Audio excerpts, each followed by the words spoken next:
Pursuant to House Rule 10.01, this meeting of the Housing, Finance, and Policy Committee will come to order. Mr. Wilcox, please take the roll. Hausman. Present. Howard. Present. Tice. Present. Agbaje. Present. Bliss. Present. Gomez. Present. Hassan.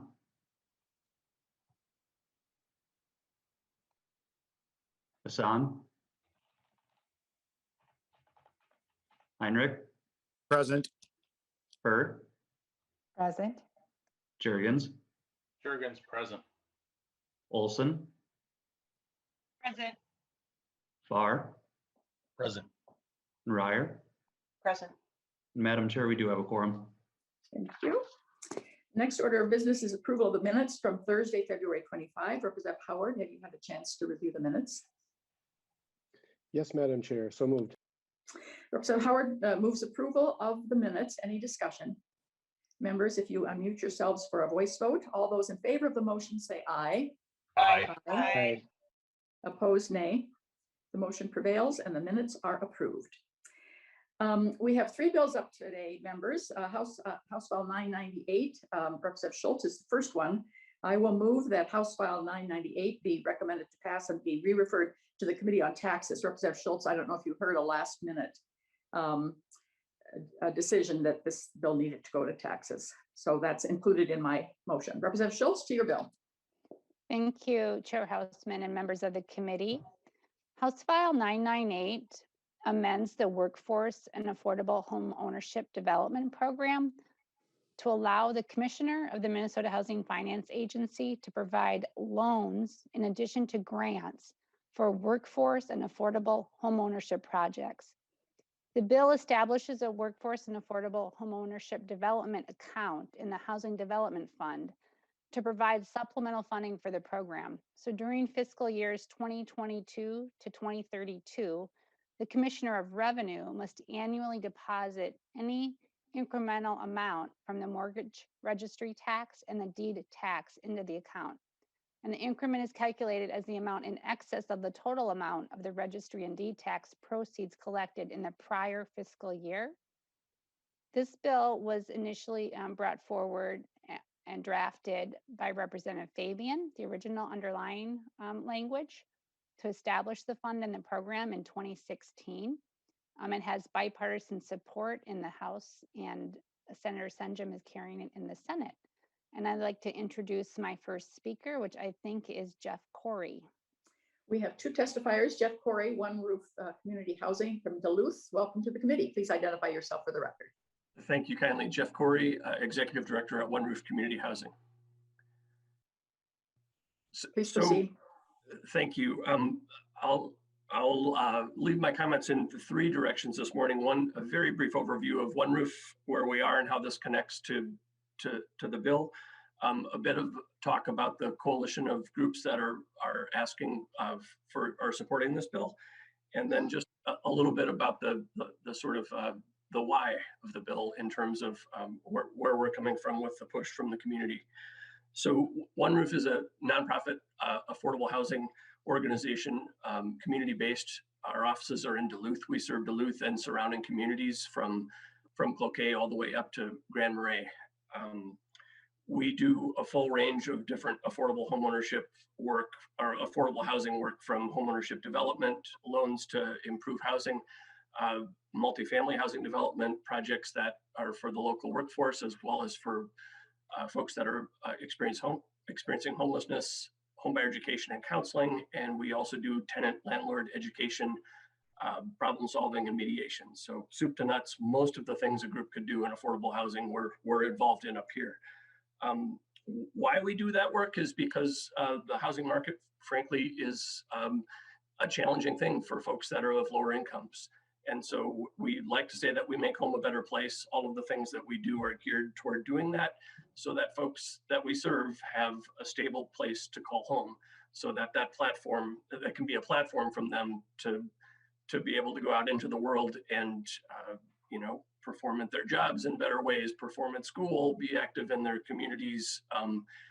If we all think of what it would be like to not have a stable home and how we would function day to day if we didn't that we were going to be able to stay there. Home is really sort of like food, like shelter, like clothing, in terms of people's ability to just function in our communities. And so that's what we're about. And in our community of Duluth and surrounding areas, home ownership is super important because our housing stock is generally smaller in size and more suitable to being ownership housing. The fabric of our neighborhoods look like that. And so while we do larger multifamily projects, it's very important that we're also advocating for taking care of our existing stock and adding housing units into the fabric of those neighborhoods that fit in and that kind of work for the folks that live here in our service area.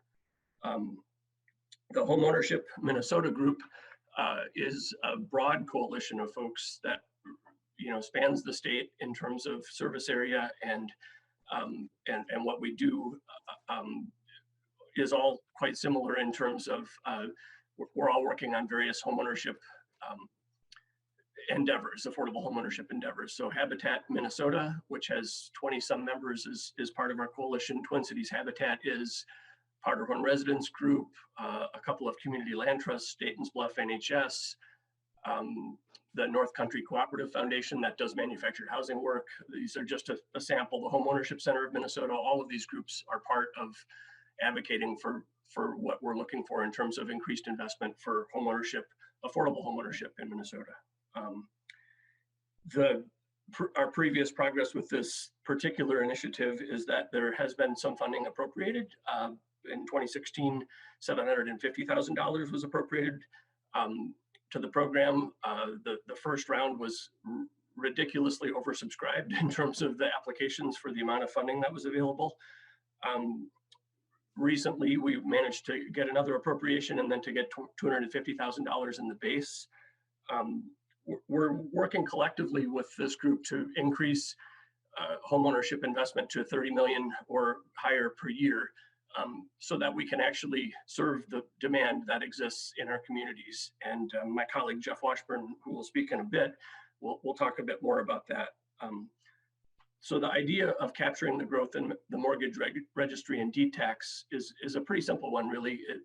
As that revenue source grows, the notion is it grows because of real estate transactions that happen, and we would use that growth that happens incrementally each year to invest in affordable homeownership. So homeownership for folks who wouldn't, but for our efforts, have an opportunity to buy a home of their own. And so it's kind of I think really a wonderful source from which to create a resource to help other folks buy a home. Is if the housing market is booming, take a little bit of that growth that happens and divert that to help folks who aren't as fortunate be able to buy homes of their own. So that's kind of the thinking behind it. And thank you kindly for allowing me to speak this morning. We have this large amount of federal money coming in that second COVID bill. Right now, the language still has that limited to rental assistance.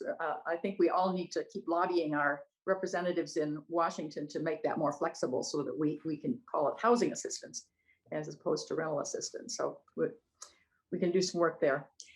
We are now joined by Jeff Washburn, City of Lakes Community Land Trust. Welcome to the committee. Please identify yourself for the record. Thank you, Chair Hausman. My name is Jeff Washburn, Executive Director with the City of Lakes Community Land Trust in Minneapolis. Thank you as well, members, for the opportunity to speak to this item. The City of Lakes Community Land Trust is a community land trust that serves the city of Minneapolis proper. Over the past 18 years, we've now been able to assist 430 households achieve home ownership in Minneapolis through over 330 properties. We're coming up on close to our 100th resale, and those 100 resales occurred without having to invest additional affordability investments to keep those homes affordable. And surely that's the beauty of the community land trust model. On average, while we're allowed to serve households up to 80% of median income, we serve households on average at 51% of median income, and 56% of the households that we serve are community of color households in the city of Minneapolis. We've benefited from over $13 million state of Minnesota investments over the last 18 years, creating those affordable ownership opportunities. So a lot has been done through state investments and definitely leveraged with local and other sources of affordability and rehab assistance on properties. Like Mr. Corey, I just want to talk to a couple items today. One is just to really put a hard point on the racial disparities that exist in the state. I'd like to talk about the need and specifically the need for ownership, affordable home ownership investments here in the state of Minnesota. The what, what would we be able to do with added investments in affordable home ownership in the state, and then just kind of talking about the impact that we're seeing here in this most recent housing market.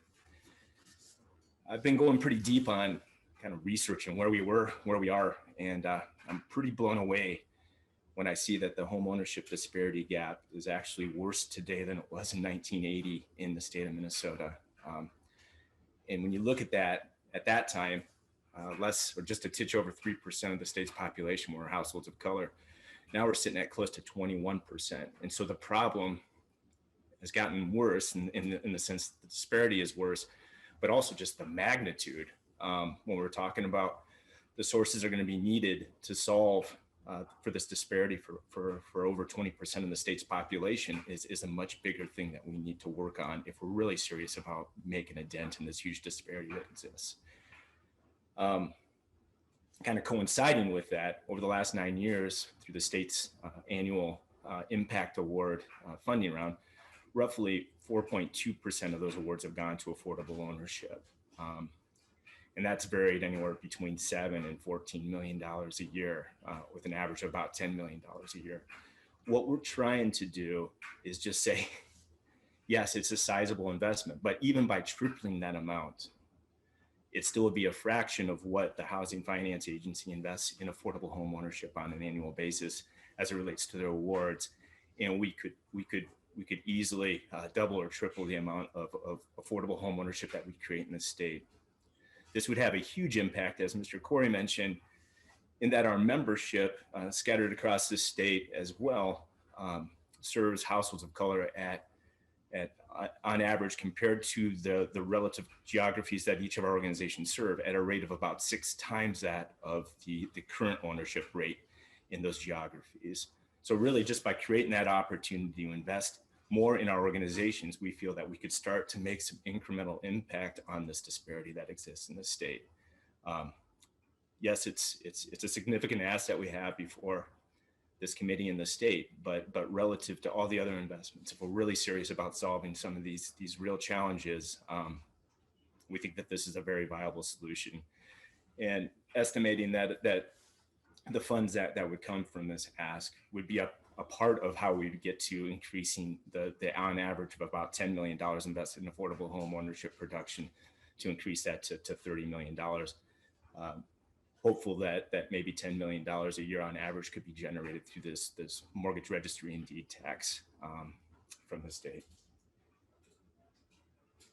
This year already, at our organization, we're seeing over 50 attendees at our home buyer education orientations. The most recent home that we listed in South Minneapolis had 18 applications in for that property. And there's a number of hoops that fortunately or unfortunately that are in place for our buyers, but buyers have to put in an application. They have to attend first-time home buyer education. They have to attend one of our orientations. They have to be mortgage pre-approved before that's considered a viable application. And there are 18 low-income households vying for just that one property. The need is huge, and I think all of our organizations are feeling the pressure of dozens of households who would love the opportunity to do better for themselves and their families if they had that opportunity. Housing is a means to a much bigger goal of creating stability for households, creating a space for folks to take care of themselves and their families, and to start to think about what's going to come up next in their lives so that they can do better for themselves. And we truly do believe that home ownership has to be part of that affordability continuum. Thank you very much. Thank you for your testimony. Members, do we have any questions of either the author or our two testifiers? Mr. Worth, any hands up? Yes, Madam Chair, Representative Olson has a question. Representative Olson.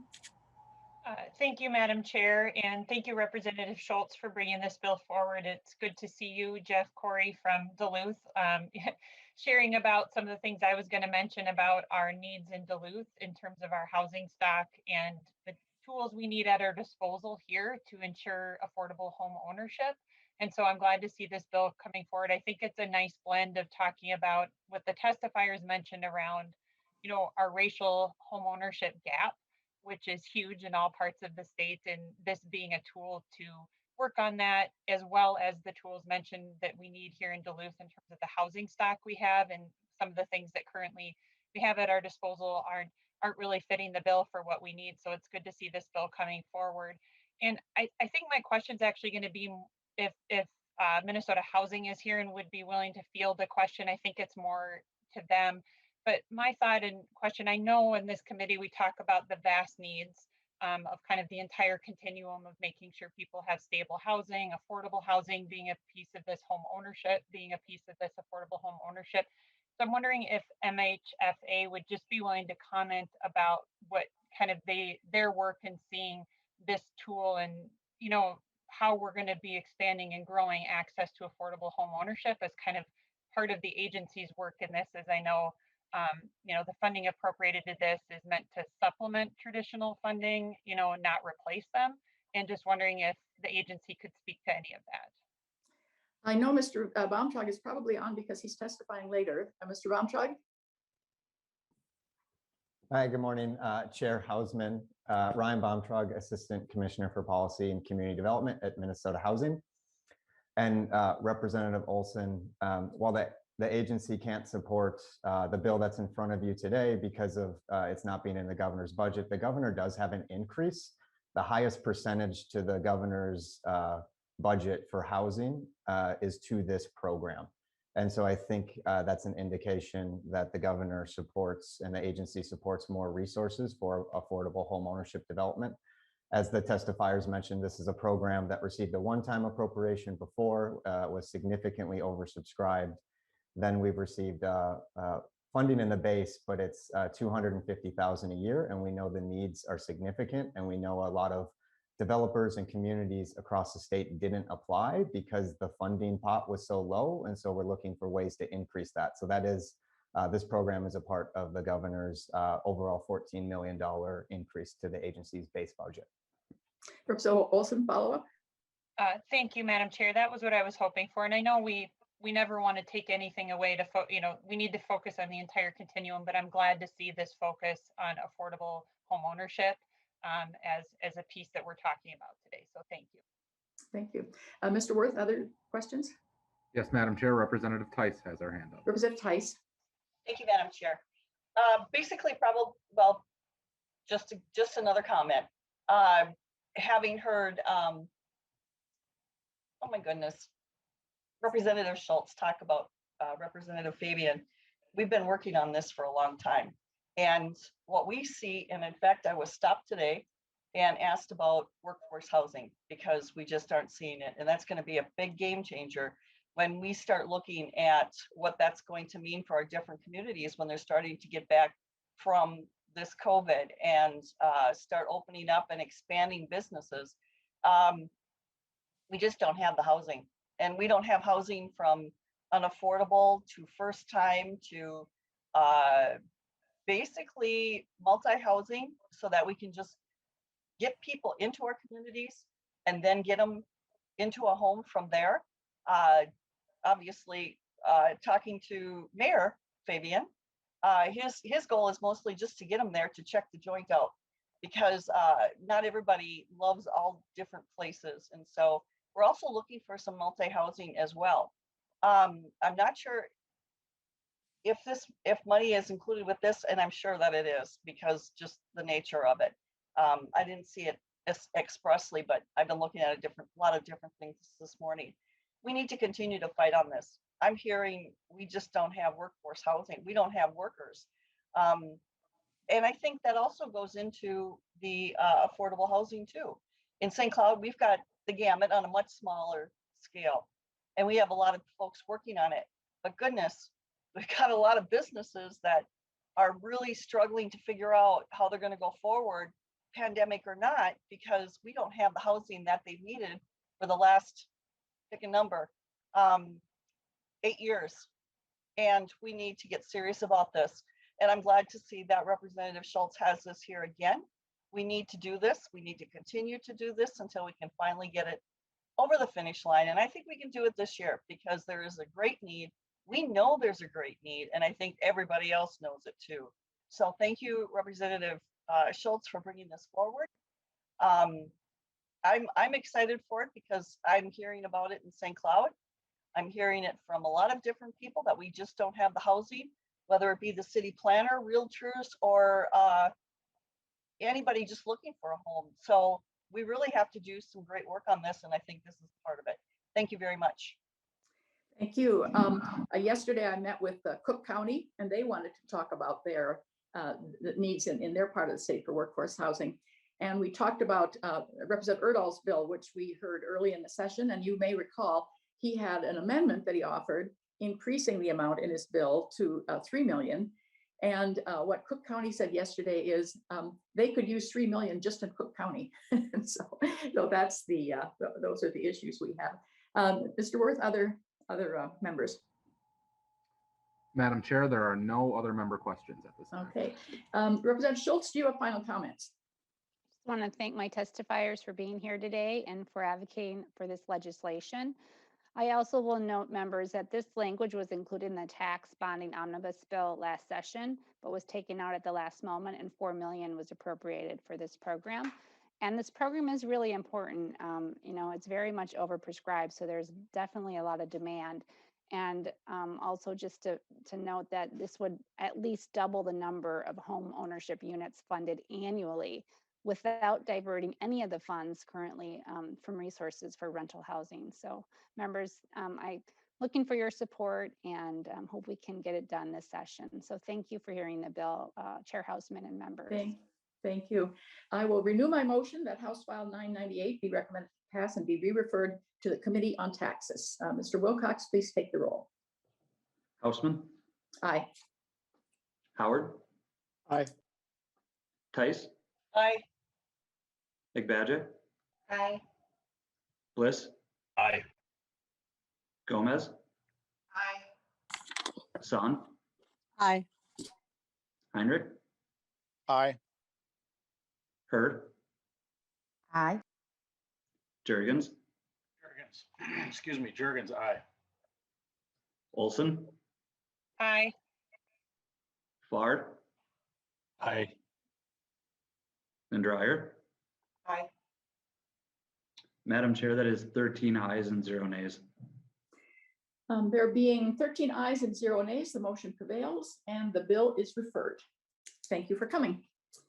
Now we have House File 1084, Representative Agbaje, and I will move House File 1084 to bring that before us, and this bill will be laid over. Representative Agbaje, to your bill. Thank you, Madam Chair. Today I am presenting House File 1084, which is a bill to increase the maximum loan amount for the Rehabilitation Loan Program. This is an existing program of the Housing Finance Agency that assists low-income homeowners in financing basic home improvements that directly affect the safety of their homes. So the program serves very low-income homeowners making less than 30% of area median income. The program allows low-income homeowners the ability to make repairs, such as addressing lead paint hazards, repairing or replacing a furnace or boiler, a mold remediation, and repairing or replacing a faulty roof. And such repairs like these can be costly, and the Rehabilitation Loan Program supports homeowners in the work they need to do to keep their homes habitable and energy efficient. The loans under the program are structured with 0% interest and are forgivable after terms of 10 to 15 years, depending on the type of property. Rehabilitation loans are currently limited to a maximum amount of $27,000. The current cap does not fully address the cost of making significant home repairs, and this bill would increase the maximum amount to $40,000. A $40,000 cap accounts for inflation from when the maximum amount was established in 2009, and it addresses specific labor and material cost increases within the home construction market. Most importantly, it better serves very low income homeowners who need help making critical health and safety repairs in order to stay in their homes, both stabilizing their housing situation and preserving their greatest asset. With that, I will now turn it over to a couple of testifiers with us this morning who can further speak to the value of this bill. We have two testifiers, Noah Hobbs. Welcome to the committee. Please identify yourself for the record. I'm Noah Hobbs. Thanks, Chair Hausman, for allowing me to testify today. I'm with One Roof Community Housing up in Duluth, and I can cut my testimony about a third now because Jeff Corey has already eloquently stated the work that we do. And so I'm the lending director at One Roof. We do a bunch of home rehabilitation loans for folks that otherwise would not be able to afford them or qualify due to either poor credit, debt to income ratios, and all of that. So we serve folks that currently don't qualify for mainstream financing at a traditional institution. And we are one of the administrators of the Rehabilitation Loan Program, RLP. We do about 20 to 30 of those a year. And I have to say that it's a great product for the folks that we serve, people that earn 30% of the area median income or less. They don't have other options afforded to them. What we see when folks come for this service, it's oftentimes a roof, a furnace, water heater, lead remediation, radon mitigation, all of those necessary things to have a healthy, safe, and stable housing situation, and things that need to be fixed, right? Like these aren't things that you can just ignore for a long time without having a negative impact on your housing situation. So what our customers end up doing is if they didn't have this program available to them, they'd have to either not fix it. So that means going without heat, hot water, a lateral line, a non-leaking roof, or they have to finance it with a high interest rate credit card, furthering, I think, that detrimental impact for low-income folks by putting it on a credit card. So that's the two options that people really have if this program did not exist. So I can't speak highly enough of that for what it means for low-income homeowners in the state of Minnesota, specifically in our service region. But also, I mean, the fact of the matter is, right, $27,000 from 2009 got you a heck of a lot more then than it does now 10 years later. And so what we oftentimes see when folks are coming to One Roof for services, they'll have a roof and they'll have a furnace, and that's about 2/3 of their maximum loan amount. And we have to make cuts, and those cuts aren't luxury items like granite countertops or hot tubs, right? Like they are needed improvements in their home to extend the lifespan of that house, which is really important with the housing crunch that we have specifically in Duluth, but across the state of Minnesota as well. And so I think raising that to 40,000, you'll still have to make some painful cuts. We have some of the oldest housing stock in the state here in Duluth. But it does go a lot further in making sure that those folks can have a safe and stable house. And then I think the other big benefit, right, for low-income homeowners, if they don't finance this, what happens is they either have to wait until their home is condemned for human habitation and go into either a homeless situation, or they have to turn over rent, and then they lose equity in their home. And one of the bigger ways for low to moderate income households to build wealth is through equity. And so by allowing folks to remain in their home that is healthy, safe, and stable, it also allows that on the back end as well for folks to continue to build that wealth. So we are fully in support of raising the cap from $27,000 to $40,000. Thank you. Thank you for your testimony. And we're joined now by Mike Robertson, Twin Cities Habitat for Humanity. Welcome to the committee. Please identify yourself for the record. Good morning. Mike Robertson, a Brush with Kindness Program Manager at Twin Cities Habitat for Humanity. Thank you, Chair Hausman and members of the committee. As many of you know, the mission of Twin Cities Habitat is to bring people together to create, preserve, and promote affordable homeownership and to advance racial equity in housing. We're asking for your support for House File 1084 to increase the maximum loan amount for the Rehabilitation Loan Program. Our home repair program, called the Brush with Kindness, helps families maintain safe and stable homes. We use a combination of skilled staff, volunteers, and contractors to provide exterior painting and interior health and safety repairs, and we've partnered with more than 2,000 homeowners in the 7-county metro area since the program started in 1989. The vast majority of our home repair clients are making 30% of area median income or less, And these are the same set of homeowners that would qualify for the RLP program under 30% of AMI. Many of these homeowners are older adults living on fixed incomes. Some are families struggling with physical or mental disabilities. Some are military veterans. Often they're referred to us by municipalities due to unresolved citations, and they face large fines or even a condemnation that can lead to homelessness if their homes are not repaired. Just going to share a brief story. We worked recently with an older woman whom I'll call Mary, who lived in the Rondo neighborhood of St. Paul. She's an African-American woman in her 80s who has lived in the same house for almost her entire life, and she inherited that house when her parents had passed away many years ago. When I met her, the exterior of her home looked like a typical kind of scrape and paint project that we do all the time. However, inside, I found that her only functioning water source was a cold water tap in her upstairs bathroom. She confessed that she had lived without hot water for 3 years, filling milk jugs upstairs and heating water on the stove so she could bathe, cook, and wash dishes. So in addition to the exterior painting, our program was able to provide a new water heater and other critical plumbing repairs. We also installed grab bars in her bathroom and a handrail to her basement. Simple repairs that improved her safety and allows her to continue living in the home and neighborhood she loves. In the wake of COVID-19, it's critical that homeowners like Mary have a safe place to live and for them to preserve their most valuable asset. But as you all know, the cost of home repair continues to rise, both due to overall inflation and specific increases in the construction market. Softwood lumber, things like 2x4s have increased over 100% in the last 12 months. And we're finding that the demand for licensed trades like electricians and plumbers have driven costs significantly higher for us and everyone else doing this work in the field. It simply costs more to make these repairs than it did when the RLP program cap of $27,000 was set in 2009. We do not currently administer the RLP program, but we are part of the housing ecosystem serving low-income homers statewide. And it's in all of our best interests to ensure that resources are available to support homeowners and that their needs are adequately met. Increasing the maximum RLP loan amount to $40,000 will make a significant difference for low-income homeowners facing critical home repairs.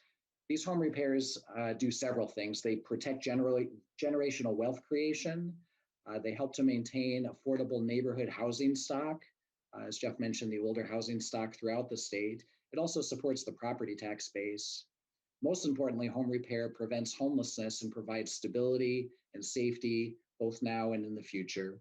I sincerely ask you to support this bill, and I thank you for your time. Thank you for your testimony, and that story is amazing. You imagine the transforming nature of suddenly having a hot water heater and not having to heat and carry water. It's a powerful story. Thank you. Members, do we have questions for either the author or our two testifiers? Mr. Worth. Madam Chair, there are no questions at this time. Madam Chair, Representative Tice has a question.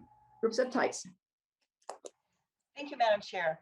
I'm just having issues with my mouse today. Representative Agbaje, yes. How did you come to 40,000? Representative Agbaje. So I believe this is a number that takes into consideration the inflation costs and the cost of materials over the past 11 years.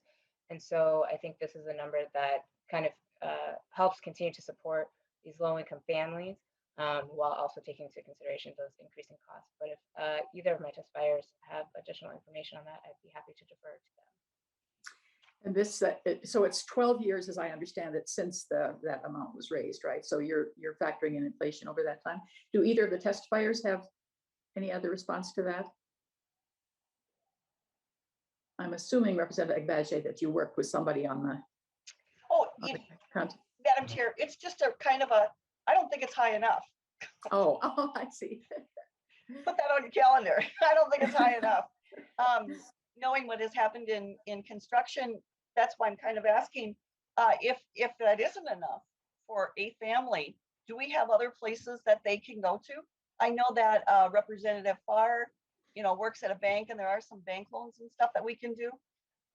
But I guess I'm looking, are there some other grants or anything that we can look at? Because I know just from when we've been out of remodeling since 2011, so 10 years, 2013, not quite 10 years. It has gone up substantially. And so I'm really concerned about, this is one area where I don't know that a $40,000 cap is going to make everything, especially if you need to do things like a roof, windows. I mean, those are usually when we purchased a home, roof, windows, and insulation were our favorite things to do because they added the most value to the home in that it kept everybody warm and safe and happy. And so I'm just wondering, do we have another vehicle that we can tap that we can kind of guide people to? Well, if your remodel needs more than this, this is how we can help you with that. Is there anything else out there like that? This bill is going to be laid over, so that gives us a little bit of time to do some more. I don't know whether, could we put or Mr. Baumtag on notice again to. Madam Chair, it seems Mike Robertson has something to add. Oh, Mr. Robertson. Thank you, Madam Chair. So just to give you some context, Habitat is part of kind of a coalition of home repair organizations in the Twin Cities. So NeighborWorks Home Partners is one of them, Rebuilding Together Twin Cities. So in addition to programs like the RLP, what we wind up doing for some of these larger ticket items is to collaborate with other organizations that might have funding sources of their own.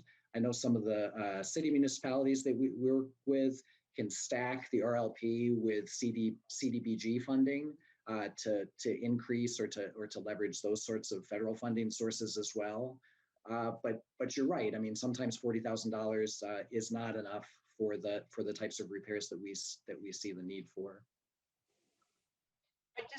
Madam Chair, I just want to make sure that we have enough money to make sure we do this. So this is one area, especially where I feel like we could really do a world of good, and in different ways, keep our affordable housing where it's at, and just make sure that everybody's safe and warm. And preserving naturally occurring affordable housing at the same time. Mr. Worth, other members? Madam Chair, there are no other questions at this time. Do we have any final comments from Representative Agbaje? Yes, Madam Chair, thank you so much. And thank you, Representative Tice, for those comments. I agree with you. I definitely do think that there should be more funding put into our housing needs across the spectrum, and especially in places where we can support our homeowners, especially our low-income homeowners that do a lot of work in preserving this type of housing. So with that, I would just to say, I believe that this is a very useful program for what we have. I'll definitely take those comments into consideration as to see if the cap can be increased even further, but also really appreciate the support of this committee to hear this bill to ensure that we are really providing the necessary resources that we need for our housing. Thank you. Thank you. So this bill, House File 1084, will be laid over for possible inclusion. Okay. We'll be revisiting it. I'm now going to hand over the gavel to Representative Howard for the remainder of the committee for my bill presentation. Chair Howard, you have the floor. Thank you, Representative Hausman. And would you like to move your bill before the committee? I will move House File 1252 to get it before us, and this bill will be laid over. Representative Hausman, please proceed. So House File 1252 is Minnesota Housing's policy and technical bill.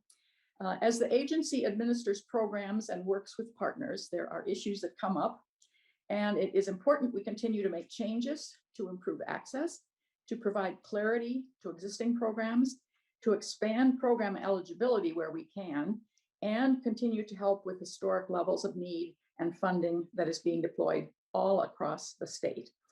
This bill has 3 articles that Ryan Baumtag from Minnesota Housing will walk through in further detail. Article 1 deals with affordable housing eligibility. Article 2, grant and loan criteria and uses. Article 3, technical and clarifying changes. Senator Draheim is the Senate author, and so we're still figuring out what vehicles will be our negotiating tools, and so he is the Senate author for that convenience. And Mr. Chair, Ryan Baumtag will walk through the bill. Assistant Commissioner Baumtrag. Great. Thanks, Chair Howard, and thanks, Representative Hausman. Members of the committee, happy to be here today to walk through in greater detail the agency's policy and technical bill. As I walk through, open to questions throughout, I'm going to hit on a number of the agency's programs. I will point out as much as possible some of the connections to the bills that you heard just today, as well as make some connections to some of the governor's budget recommendations for the agency. So starting in Article 1, I'll just walk through each section of the bill and by article. And Section 1 of the bill starts with the agency's disaster recovery loan program. So we're looking to, in this case, add some eligibility should there be a disaster and should the agency get an appropriation for capacity building resource. This change would make federally recognized tribes and tribal entities eligible to receive capacity building grants. So there's nothing the agency will do immediately with this, but should there be a disaster, we wanted to broaden out eligibility so that federal recognized tribes could be eligible should a disaster happen and we get an appropriation for the program. Section 2 relates to technical assistance and capacity building work that the agency does across the state. And we're looking to clarify some language around capacity building support provided to some community partners. And this clarification would help with the agency and able to provide some financial support to partners to help increase the capacity of those partners, given whether it's homeownership development or rental development. Often the agency receives requests for fairly nominal dollars, and we'd like some clarity that we have the ability to do that with agency resources. Section 3 relates to the state appropriated family homelessness prevention and assistance program. And this program, we're really looking to reduce some of the burden and onus on our applicants. Part of the program requires each grantee, and in greater Minnesota, that can be upwards of 5, 6, 7 counties, to seek county board resolution of support to operate the program in their committees. And we think that this is a pretty high administrative hurdle and rather just too much bureaucracy. So we're hoping that with support that we could remove this burden to get counties to say it's okay to operate the program in their county. Section 4, this relates to the workforce and affordable homeownership program, which was the topic of one of the bills just heard.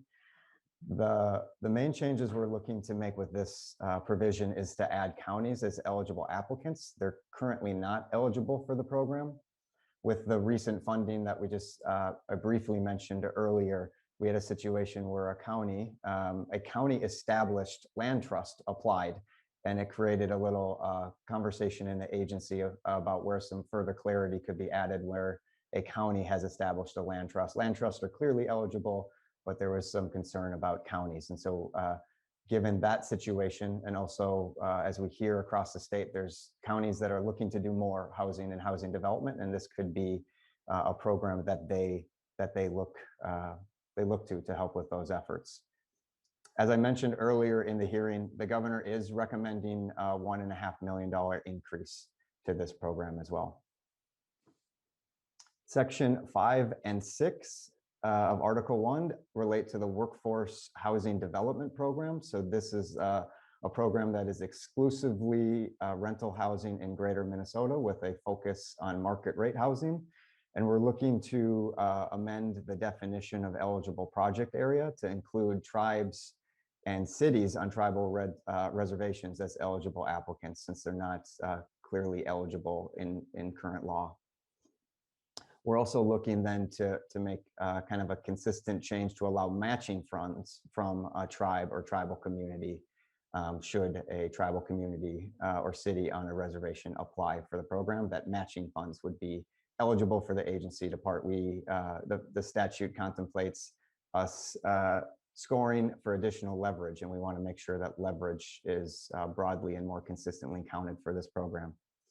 And this is another one of the programs that the governor is recommending a $2 million increase. We currently receive a $4 million appropriation, and the governor's budget recommendation has this as a $6 million. So again, not not meeting the needs of workforce housing, rental housing in greater Minnesota, but certainly we want to do more through this program. Article 2, grant and loan criteria and uses. Sections 1 and 2 relate to the bill that you just heard with some slight changes that I'll walk through. We're looking to eliminate the combined loan to value requirement for the rehabilitation loan program. So this is, as you heard from previous testifiers in the previous bill, the agency's main owner occupied rehab that's really serving homeowners at around 20% AMI, 30% AMI. And we're looking to remove the combined loan to value requirement for the program. This has been identified as a barrier for some of the lowest value homes, particularly in greater Minnesota, but also identified as a barrier to utilizing the rehab loan program and serving manufactured homes. We're also looking to raise the maximum loan amount to $35,000. The bill you just heard increased it to $40,000. As was previously mentioned, this is an amount that has not increased since 2009.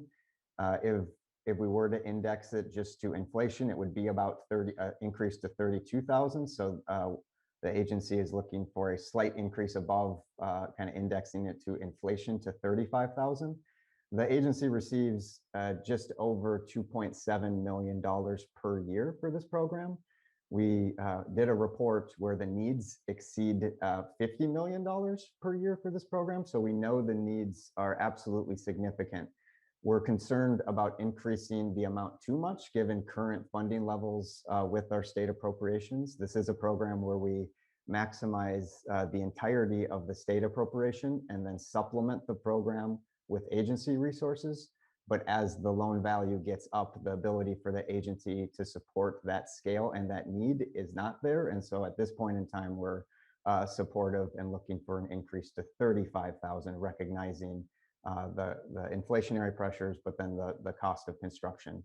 And certainly we appreciate that even at $35,000, there are needs far greater than $35,000 that can go unfunded at times.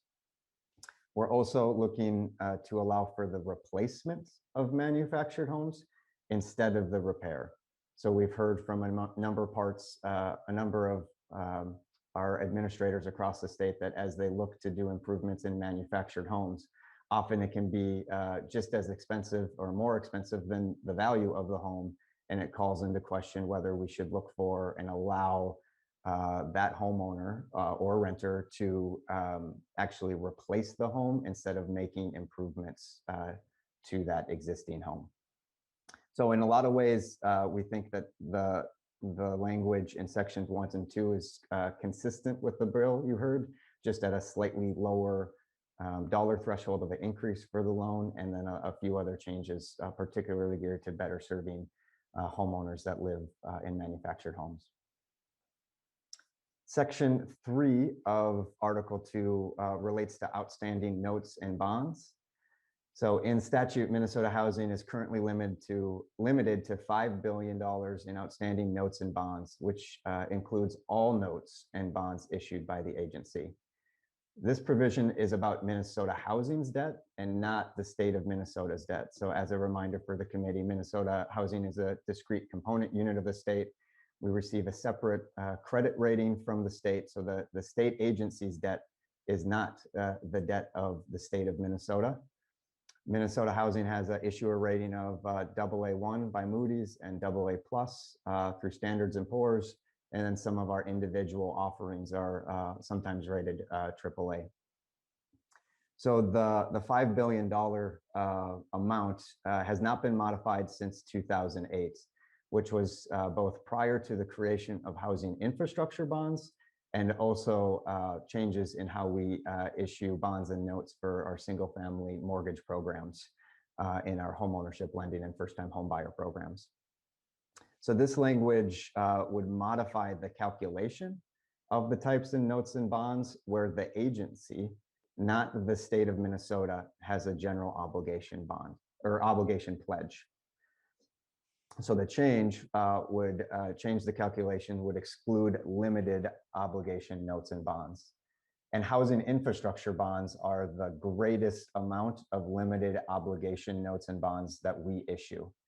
And from the agency's perspective, we're already limited in the amount of housing infrastructure bonds that the agency can issue based on what is authorized by the legislature in bonding bills or other areas of law where the legislature authorized and states how much we can issue for housing infrastructure bonds. Without that authority, the agency can't issue. And so we believe there's already a limit and a cap on that, and therefore would argue that it should not be included as it relates to the other type of revenue bonds that the agency issues. Nearly 90% of the notes and bonds issued by Minnesota Housing are revenue bonds, which makes them different than the state. When the state is issuing general obligation bonds, these are actually revenue bonds that are secured by mortgage-backed securities with mortgages that the agency finances. So when people pay us back, either on the rental side or first-time home buyers, as they pay down their debt, those resources come back to the agency and then are used to pay off the debt. So they're mortgage revenue bonds. To my knowledge, as it relates to the general obligation pledge that the agency uses as a backstop for our revenue bonds, the agency has never accessed or utilized the general obligation bonds since we were created in 1971. Section 4 and 5 relate to the housing infrastructure bond program and some clarifications of language there. The one provision changes, eliminates the type of housing infrastructure bond debt, not the eligible use related to home ownership development. So I want to make it really clear that deleting this language around the type of housing infrastructure bond debt that we issue will not impact the agency continuing to utilize housing infrastructure bonds for home ownership development. There's two sections in the housing infrastructure bond statute. One relates to the type of debt that we issue, which varies by whether it's home ownership or rental, or whether the owner is a nonprofit or for-profit. And then there's another section of law that talks about the eligible uses, which includes senior housing, preservation of federally assisted, permanent supportive housing, manufactured home parks, and home ownership development. And so this change is deleting, eliminating a type of debt that we will not use to finance home ownership development through housing infrastructure bonds. This area of statute also also modify the definition of senior as it relates to developing and new construction of senior housing to focus on senior households and not an individual senior. We think this was just a mistake. We typically, for all of our programs, look at household income and not one of the members in the household. So this clarifies that we look at senior household income. And it also, the sections 4 and 5 eliminate language requiring service plans for senior housing. This is difficult to operationalize, and we require the developer to certify that they are working on service plans within the community. Lastly, Article 3, technical and clarifying changes relates to the community land trusts. Community land trusts are financed through the agency through a number of programs, including the Challenge program, which is a state appropriated program that's used for home ownership and rental. On the home ownership side, we use it for community land trusts, and the Challenge program has an income limit of 115% area median income. And in looking in Department of Revenue, we saw that there's a 80% AMI reference. And so we want to align income limits when we finance community land trusts through the various programs, whether it be the Challenge program, the Workforce and Affordable Home Ownership program we talked about earlier, and also the Housing Infrastructure Bond program, which is relatively new. So with that, I will stop. There's a lot of changes for a number of programs. Wanted to make sure covered all the details, but happy to answer any questions. Thank you, Mr. Bontrog. Mr. Worth, are there any questions?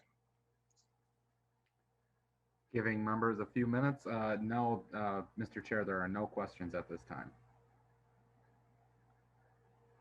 Thanks, Mr. Worth. Representative Hausman, any final comments on the bill? I have no further comments. Again, this is the agency's policy and technical bill. A lot of detail there, a lot of technical complexity. As I said, we're still trying to determine how we negotiate with Senator Draheim, who's the Senate author. So more to be said about that. I don't see any other questions. So Madam Chair, would you want to renew your motion? This is laid over. So House File 1252, which I earlier moved, is laid over. Very good. And that is it for the day. Thank you, members, for the discussion. Our next meeting will be on Thursday, March 4th at 10:30 a.m. And with no further business before us, we are adjourned.